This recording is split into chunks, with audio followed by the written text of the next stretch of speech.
In BioShock, Tenenbaum, the character Tenenbaum, was sort of exploring the work that was going on in DNA at the time. You know, the work that Crick and Watson were doing. And she was building upon that, and that, you know, a very radical enhancement of that work was done by Tenenbaum and Sue Chong, and you get the world of plasmids that make the original BioShock.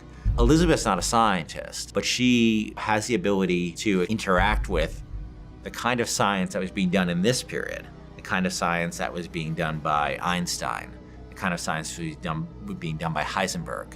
All this sort of the world of physics that's being explored, you know, around the turn of the century, and how the science, in the same way Crick and Watson were opening our eyes up to what was inside of our body, these scientists, Einstein and Heisenberg and Max Planck, were opening our eyes to what existed around the universe. And everybody can see in the world of Columbia these tears that are windows into these worlds that Heisenberg and Einstein were starting to explain to us. Elizabeth can actually reach into those worlds and manipulate them. And that's what her power, that's what you're seeing her do in the world.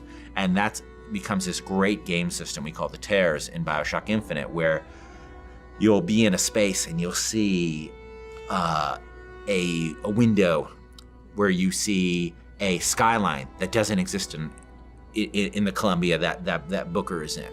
You'll see a turret maybe that doesn't exist in the Columbia that Booker exists in. You'll see a bunch of founders who might come in and help you fight the Vox Populi guys you're fighting, who doesn't exist in the world version of Columbia that Booker is in. And Elizabeth is essentially saying to you is, I can bring one of these three in for you, Booker. Which one do you want me to bring in? And that's up to the player. I think I can help. Just tell me which one you want. That one, now! We're gonna have all these tools that the player can access via Elizabeth that is gonna make everybody's play experience different. And that's what we always want with BioShock. We want the way I play it, the way you play it, the way he plays it to be different. And that's Elizabeth's ability to manipulate terrorists is just another great way to do that.